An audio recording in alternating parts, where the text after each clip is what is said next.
not a vampire, not an alien. I'm not the fucking mummy, I'm a goblin.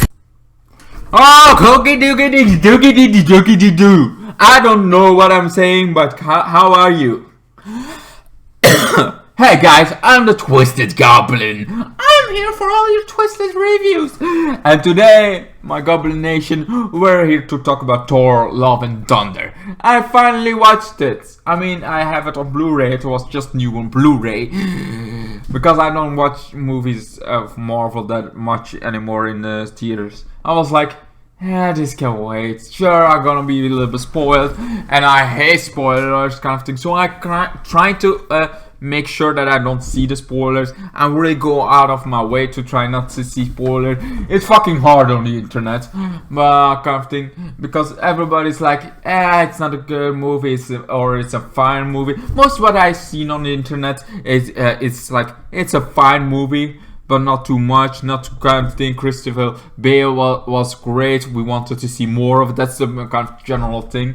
I'm on this end, I'm like, Christian Bale, I still don't get why they didn't do the character justice. Like, we have this in the comics, he has like this tail, like a Twi'lek from Star Wars kind of thing. He has no nose, and I'm like, that's what kind of thing. He's a god butcher. Yeah, so I wanted to see some more god butchering kind of thing, but we didn't. And it's a cool fucking kind of movie, don't get me wrong. It's a little bit better than I think people give it credit for. But also, it's not the best kind of thing. And but the pieces that I really like kind of thing are really good. We got this. We begin with, well, there's like also some internet kind of thing that's like, why does he, as a nose, he would look like Voldemort? I'm like, you do know he has more than just no nose, right? He has also like this Twi'lek kind of thing. I would be like, okay, he maybe looks a lot like a Twi'lek if you give him these tails kind of thing. But on the other hand, I'm like, he does look more like an alien. An alien that he is. Now he's just a human from another planet. He feels like, oh, he is a human from another planet, because that is it. He's like a human from another planet where there is a lot of desert. He believes in his god, and even though his daughter Love dies, that's actually a freaking name for a daughter. Well, actually, kind of thing. This is like the one thing I really like about the character of this. And there is lots of to like about Christian Bale's character, kind of thing. Good Butcher, God Butcher, Gore. It's like, sure, he doesn't look like kind of thing, and he looks like a normal human. And this is one of the things I also hate about Disney. It's like, I told it already in the Andor episode, I think. But it's like, you have this character, you could make like CGI. I mean, you made Thanos, for crying out loud. Why can you not do CGI? It's like, no, we don't have the age expression. I think you do. I think you can, but you don't want to put all those money in, because you have like 20,000 other things you pull up, and you also put not enough money in that kind of thing.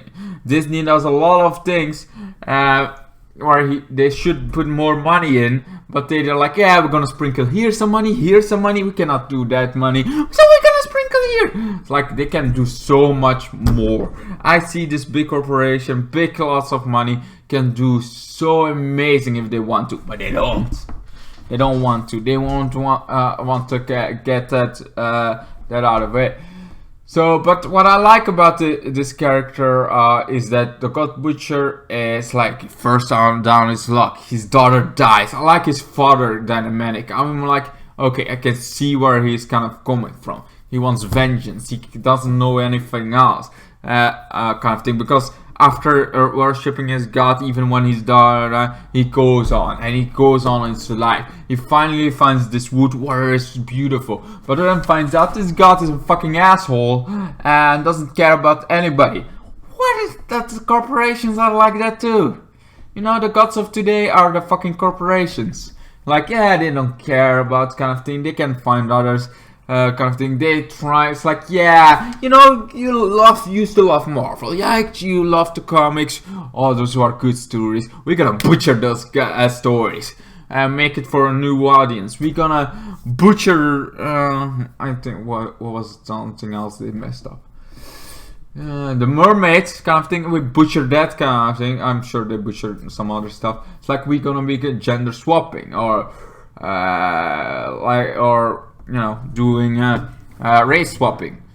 Oh yeah, there is Spawn. Yeah, we got other black characters, but people kind of thing. We're trying to make money, and we feel like the Mermaid in the 90s was good, even though it's like a piece of generation because it was new, it was exciting. It's like, but the corporations don't care about something new; they want money, and that means money. So they are doing a safe bet and doing this, and because everybody's like that's race kind of thing, swapping, that kind of going on in this day and age. They're like, you know what, we're gonna do this, and that's what I feel. Kind of thing. It's like that Disney. It's like Disney doesn't care. They're pretty much the god of Marvel, the gods of the kind of thing. They don't care about Stan Lee, what his legacy was. Yes, they're like kind of thing. Yes, we have to acknowledge that's like, oh, he died. That's freaking sad. We have to acknowledge that it is sad. We have to acknowledge this. But as a corporation, we don't really care. We're happy to have more. We're happy so long it makes money, kind of thing. We're doing stuff so long it makes money, kind of thing. We don't care about you. We don't care about you personally. We're caring about what makes money. And it's gonna, and so long as it stays making money, we're gonna do with one hand in that pile. That's all. Not two hands. Not gonna make it, trying to make it a masterpiece. We're just gonna do two hands, making this whole story, giving this guy the power. We don't really care. It's like, okay, just when we do care, it's like, okay, this seems to be rolling around the internet. This seems like this could be a money kind of thing. Do something with this. That's what they do. That's the kind of thing. And that's like the God kind of thing also. It's like, no, this God of Gore is the same thing. It's like, he's like, okay, I'm this guy. I have this whole island. My whole freaking, everybody died. You know, everybody died of his this planet that worshipped him. He doesn't really care anymore. It's like, it doesn't make money anymore. There is no really worshipping kind of thing anymore. I mean, everybody died. If you believe Gore, it's like he's the last of his kind. Because in the comics there are like a lot more of his kind that I actually liked. But in this one it's not. And this god is like, we're just celebrating because I killed this this guy with the necro sword kind of thing. I just you know, just feel like it. I destroyed him. I'm celebrating that. I don't really care about you. Kind of. I can do worship. This is a whole universe of it. So long it was profitable. So long it's kind of. But now you're the only one. You personally, I don't really care about. You're alone. I'm a fucking god. I don't care about you. You're not a whole fucking species anymore. You're just you. So I'm just gonna don't care. It's like, I don't care what you kind of think. Just move along. Go die somewhere else. That's pretty much it. So now Gore is like, you starts like, it is like how areas, how his ego is too big, how kind of thing. He sees finally his God for what he is, a selfish kind of thing that doesn't care about anything but himself. He doesn't care about, we're just toys to him. And but then he pisses the god off and he's like, what did you say? You think you can talk to me like that, kind of thing? And he's like, Gore finally hears the voice of the necro sword, and he was like, the sword comes in his hands, and then he slays, and it's one of the gods like, dude, that thing is cursed. That thing is gonna kill you all the time. That thing is, and he's like, I don't see this on the curse. This sword is fucking awesome. This sword is a promise, and a promise that I will kind of to make sure that every god will be butchered. Every god will find out what really they're gonna have going a standoff of and that's how Thor goes through the universe, slashing everything. Normally, in the comics, and I'll have the whole fucking thing. In the comics, you see him slaughtering some gods, you see him doing this, but in this one, in the movie, it's like, the budget, man. Also, that's Disney. It's like, that's too gory. We cannot show that. They're like really demanding. Like, this movie could be really good. This could, if they let things go a little bit darker, but they don't want that. Disney is one of those corporations like that doesn't seem right for us. So, no darker things. We gonna stay a little bit light. Well, we can have some dark elements, but don't go there. Don't go. See that it's more fine. This is also why Disney is a little bit. It's like there's a good movie in here. There's a really good movie in here, but you overshadow that with some other stuff that makes it less good. Like, sure, the romance between Thor and Jane Foster is good. We thought Jane Foster was from another universe or something because we are now in the multiverse, but it's not. It's not even a little. We do got the shadow dimension instead of Null's power because the Necrosword is from Null, and it was his, like, Null is this symbiote god thing. It's like we got symbiotes, we got and they were created by Null, and he was king of the nothingness. That was before the universe, before the shadows. That was what he was. But he created a Necrosword to slay the Celestials that were brought the universe together, brought the multiverse. He hated them, and that's why he created a Necrosword to kill all those Celestials and life for all. He wants the nothingness again. He wants his kingdom back. That was his thing in the comics. Here, the sword is just a sword. It doesn't even look like the Necrosword. But also in the comics, the Necrosword doesn't look like the Necrosword because the Necrosword is not even a sword. Till watch later. I mean, you could make it a sword, and there isn't company, but it's more like a symbiote going on, like very much symbiotes that like a cape with a hoodie on for him. What he kind of wears when he gets corrupt, like a hoodie.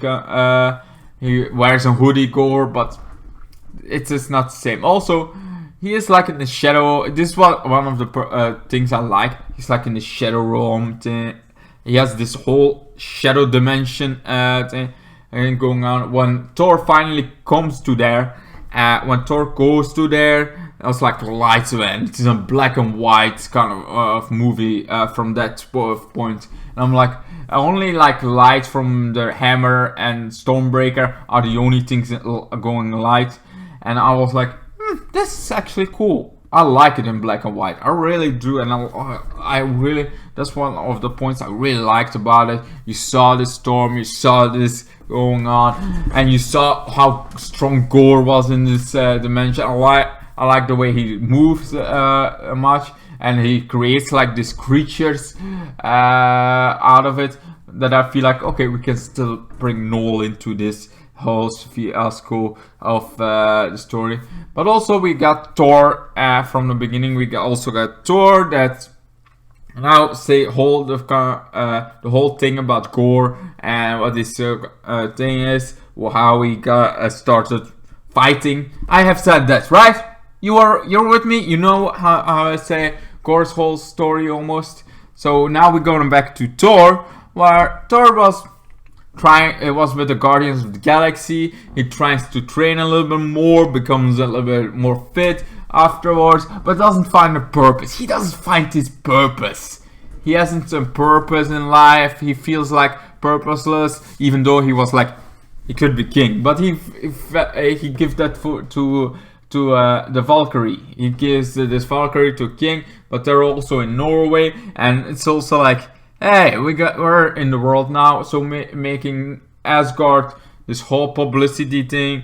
This whole publicity is now going on that Asgard is more Disneyland going on about Norse tradition. You see the hammer in pieces, all that's going on, and I'm like, okay, that's very not Norse go on, but then again, it's like Disney.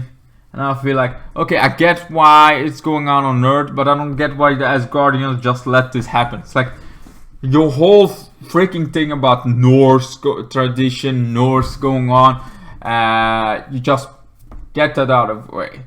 Everybody plays it off as a toy, and there's not, like, yeah, they call Thor Space Viking, and he still loves to fight, but that's because he's not even on the planet. Valkyrie has to do this, all to make sure that the humans are conditioned, and that the humans don't care that, you know, they have the whole Asgard inside the Earth now. That Asgard is now inside the Earth and doesn't look like Asgard. It's a freaking attraction of some stuff going on. There's even a theater going on, and it's like, I really don't feel Asgard to be Asgard, but I do get it if you're on Earth. Like, I do get, if they find Asgard, they would fucking do this. They would make it, and it kind of looks good.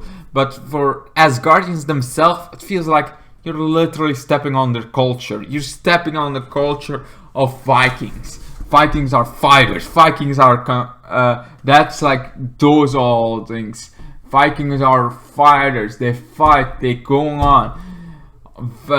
Valkyrie, all she does is see the delegate this, delegate that. It's by the ending that you see the, like, they're still fighting, they still have some fight in them, and they get trained, but that's by the ending. That's the ending. Right now, they're not fighting, they're more like, hey, this is going on. Yes, some aliens could stay in Asgard or Earth, and yes, there are some normal kids that are born here, but all children, most of it. Also, these children get kidnapped by Gore after even Jane Foster comes. Jane Foster has cancer, and it's stage 4 cancer, and it's fucking pretty much good done. I think it's very good done. How she got in, how she has stage 4 cancer. We also get some backstory on Thor and Jane Foster, how they in love, how that does connect, and it feels like, okay, that feels more natural. That feels like a bit more natural with Thor and Jane Foster, because before this, they didn't have a real relationship. They had like some flame going on, a small flame. Doesn't feel like much. Doesn't feel like very much, very much hard. And I also like you see Kate again. What was the name of the? I mean, the actress was Kate, but I don't remember her name on this kind. Daisy or something. So she is back. I don't remember exactly her name, but she's back for a second. Like, you have cancer, you have stage 4 cancer, you have to tell it. Like, I don't want to tell it, and it's like, I'm the only one that knows it. I fucking took like, I wish she was in Thor. This would be more funny to see her like coming to having that, because she's funny. She's like this whole other thing. Then I'm like, okay, if Disney is gonna be funny, at least make a character. She has like this character that is actually funny. Some I feel like should be more serious, and others can be funny. Deadpool can be funny, but R-rated funny. And there's like Punisher should be very R-rated, very dark, very stories. And Gore is at least Gore doesn't feel like he's anywhere need to be funny. Going on, I feel like this villain is better done than in Ragnarok, but because I freaking keep forgetting that Hela was an actually character in Thor Ragnarok, and I like Hela's character, but I don't like her how she is, because she doesn't feel like, oh, she's played into it. So Gore feels a bit more bigger and feels like a bit more dangerous. than Hela, and feels like okay, Gore feels he kills gods, and Thor and Jane Foster, after a little bit of fighting, after they kidnapped Jane Foster, Thor and Valkyrie going to the gods, like this whole Infinity City. They go to there, tries to find Zeus, and he's like, hey, I got my characterization from Zeus. And it's like he has the lightning bolt, I bring the thunder. One thing, I have lightning bolt, and I'm like, oh my god, dude, I'm glad for the Greeks that they don't believe in their gods anymore, like the old gods and Zeus and all this, because this really feels like this is a bad way for doing this going on, because I feel like Zeus deserves like serious, so like this darker element, this like upper god, superior. So, like he has some stuff with it, but he makes it all look like very much egotistic asshole. But you see that he's nothing. You see just by the look of him that he acts more than he actually is. He is this kind of fat guy that makes like, hey, I'm been here around, I'm rich, I'm powerful, I'm the fucking king of the gods, I want an orgy. Who doesn't want an orgy? Valkyrie's like, I would be down for an orgy. Jane Foster doesn't, Thor kind of, he done this like this comedy, it's like wanks kind of thing, and his stuff falls off, but too much, like, you did it too hard. That's like this whole comedy bit till Zeus gets murdered by Thor and he gets the lightning bolt. He has this all ego, and now Zeus is so fast dead, and I'm like, seriously, this is the king of the gods? This little pathetic guy is the king of the gods. It took him 5 seconds to kill the king of the gods. Sure, he's is in the end credit scene, he's alive, and he just gets ball. But I'm like, where is the muscle kind of thing? Where is the old wise guy that knows everything, like Odin was, like that wise guy, but a little bit even older, like really wise. This looks like an idiot that's very old, but so an idiot. Also, sorry, my whole lights are going off. All right, capiche? Sorry for that. So yeah. So after that, they go off.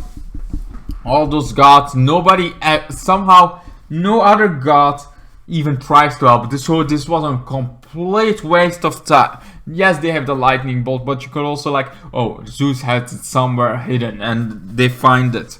That would be more interesting than, hey, they go to Zeus. Hey, you see all those gods. Hey, no god at all even tries to talk to you, not even tries to, like Zeus, like, you know what, you cannot have it. They steal the thunderbolts from an idiot apparently, because he seems like not powerful at all. It's like, yeah, he was a powerful god. Hey, he doesn't care about a thing. He doesn't care about Gore. Even though I would love, this would be so better if like all's ego and then Gore comes in and murders all of them. It's like that Thor leaded them to Gore, and Gore does his army, and then you have to fight, but they cannot fight him here, and they have to run away and then come back, like imagine all of them, but they cannot do this because Disney. It would be so much better if they could. So they get away with a lightning bolt. They're like, okay, now we're ready. But Jane Foster falls down, almost has cancer, cannot be able to do this, cannot be able to do this anymore, or she could die because her hammer, even though it saved her a little bit, she got stronger, and it would protect her. And after that flashback, we also find out why she can, because Thor loves her a lot and wants to, like, you protect him, and the hammer does protect. There's also this stupid love relationship that Thor has with his hammer and his Stormbreaker. I'm like, seriously? this whole fucking thing. We're gonna have this. I get it for one bit, but it's like, oh, there are 3 fucking bits of those. That he is like, hey, I love you, Stormbreaker. You're my new. This is my ex kind of thing. It's like, really? We're gonna do that? That's so cringe. And yes, I know there's like, for somebody that cringe is funny, for the other. But whatever. I don't think this movie is funny at all. I don't think there is anything funny about it. Is it entertaining? Yeah, it's an entertaining movie. But those bits with him and the hammer, I was like, you could replace. It was so long that you could replace that, have some more Jane Foster and Thor kind of thing, or see Gore more, because we saw Gore with the children and him telling a story after going on. He's like, nobody can defeat me. It's like, I'm gonna have infinity. He's literally trying to find infinity. In the comics, he makes this time bomb and he enslaves like a lot of gods. Like, he enslaves the gods to build him this time, even the god of time, the god of bombs, to create this ultra bomb that could kill every god through time. It's like this insane. I love that. It's like, you see how evil Gore is, how insane he's become, how kind of thing. He enslaves the gods that he hates to build him a bomb so he can destroy every god. Now he's just like trying to find infinity, and also turns up Stormbreaker is the key to infinity. And I'm like, because it can create his own bridge, and I'm like, also like, why that thing created like a few years ago, and somehow it's the whole concept to get to infinity. It's like, and it's Thor has it. It's like, could we have not something else like the lightning bolts? Because the lightning bolt also gives the powers to the kid after Thor finally gets to the infinity altar, where you see all other cosmic statues. And Jane Foster was like trying to kind of fix herself, but she then gets the hammer when Thor had some friends, kids going on, and I'm like, okay, I can kind of see that from a kid's point of view, that this would be awesome. Like, oh my god, even they get, but from another point of view, it's like, oh yeah, Disney has this handle in their hands, so yeah, of course they're gonna do this. They cannot make a darker story because there are kids. Imagine if they all are dead. Imagine that, Gore just killed them all. Oh, that would be a darker story that I like. Like, all the kids were dead. Thor saw that, like, all of them are dead. And he kills them one by, like, keeps only like 2 alive. So like, okay, I can't, that would be very dark, but also like, maybe not so good for Gore himself. Not the end, by the end, but also he could be already so corrupted by the, it's like, yes, it's like my daughter could not live. Why would those family able to live from the gods, their children? My god, the gods took away my child. Now I take away all the children of all the other gods, and then I take away them. Now that will be dark, but also kind of fits. Anyway, he gets to infinity after lots of fighting. Even Jane Foster joining the fight. Valkyrie could not because she broke something after on the planet having that fight with. She could not get out of it. And he had now Thor's whole not Mjolnir, but his axe. And now he gets to infinity, and now Thor is like, I'm not gonna do this. He gets in there, then it's like, yeah, you know what? I'm gonna stay. If this is the last I survive, I'm gonna stay with a woman alive. And then, yeah, sure, Gore's whole sword died. The sword was broken because of Jane Foster, and I'm like, that's all it takes to break that sword. I hope it's not broken. I hope in the God name that's not all it takes to break it. Yeah, has everybody in so many years, millions of years, that necro sword exists. Nobody ever think to try to destroy that. To try to destroy that sword. I mean, there's so many archives, so many other people no god is trying to destroy it. It took a fucking hammer, to destroy, hammer and a little bit of Thor's power to destroy it. It doesn't feel like it should be fucking harder to destroy the Necrosword, or unless it's not broken and destroyed. And I'm like, okay, just moved on to the next one. But Gore is now in this infinity, sees infinity, like this universe, because he's literally the infinity of the universe, the whole thing. And he can make a wish. Apparently he can make one wish. And while Thor is like doing love, and Jane Foster is dying, and I'm like, okay, Gore is not gonna do anything, and Thor is gonna wish for Jane Foster back to living. But no, this was like surprising.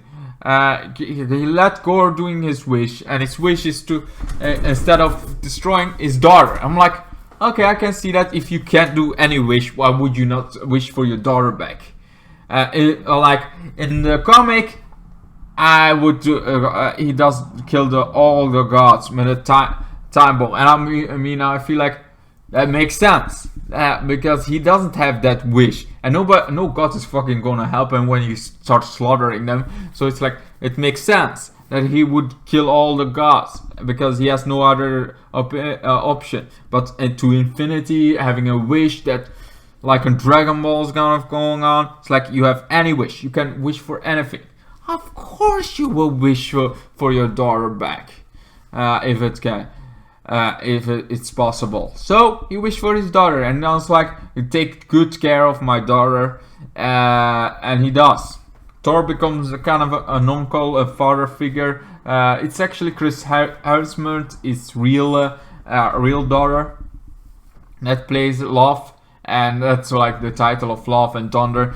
She gets the Stormbreaker, and he gets the hammer back. What makes sense, because both of them have something from the parents he loves. Like Thor has the hammer that Jane Foster had last, and Stormbreaker was the thing that was used to go to infinity, to her father making a wish to bring her back. Like this whole Stormbreaker makes sense that she would, even though it's a little bit big for her, but it makes sense that she would have it because of the history. I like it. I think it was great. There was also this store with some metal going on that I really liked. Was a good movie. I just think it could have been darker and would have been better if they could make a darker story. But in this day and age, Disney doesn't want to do this. I'm already like a half hour into this review, but I give this one an 8 out of 10. I feel like it's probably a good watch, but there is like the Thor with the hammer and a relationship with this Stormbreaker was so weird. One time that's cool, but oh my god, they keep going. And Zeus was so a disappointment. Gore was as a villain, he was cool. It was freaking fun. Sure, I would have loved if he looked more alien, because now he's a fucking human from another planet. Just that. It's like they could not even bother to do. Yes, he has like face tattoos, but it's like, who doesn't? Also, it seems like one of the deleted scenes where Gore or literally have all those face tattoos and scarred him for kind of thing, trying to get them off. And I'm like, no. That would be cool to see, but Disney's like, oh, that would be too dark. I'm like, seriously? You do remember you're gonna create an R-rated Deadpool, right? You remember that, right? You're gonna create Deadpool 3 with Wolverine, and Deadpool is gonna be R-rated. You remember, right? I'm just trying to pick your mind here, because from this, it doesn't seem like you want to go dark. It doesn't want to seeing what I heard about the darker scenes being deleted out of the movie. It's like, I don't get it. I mean, it seems like it could be darker a story, and we had some points that could be dark, but they were deleted scenes now. I don't like that. I don't like how that sounds. But anyway, this was the Thor Love and Thunder. I love it. I like it. I kind of like that she love wasn't thing, and that she's like a combination of a few comics things going on. But anyway, that's pretty much it. I already have like too much of time spent with me, so I'm gonna leave you now. Hope you enjoyed this little video about me talking about Thor: Love and Thunder. I hope it helped, because I think it's better than some people make it out to be, but it's also not the best thing ever. I seen like it's better than Thor Ragnarok for me. I feel like this one is better than Thor Ragnarok, but also I'm a big fan of Jane Foster Thor. She came into it, even though it was but I feel like her story was good on. And Gore I liked after he became twisted, even though I would have loved to see the time going on, the time bomb, all that. I think still the comic is much better than the movie, the movie that we got. But anyway, that's pretty much it. What you guys think? Do you guys like Thor: Love and Thunder? Or you're like, no, I don't like it. Let me know all that down below, and see you guys in my next one. Goodbye, good night. Then the days got worse and worse, and now you see I've gone completely out of my mind.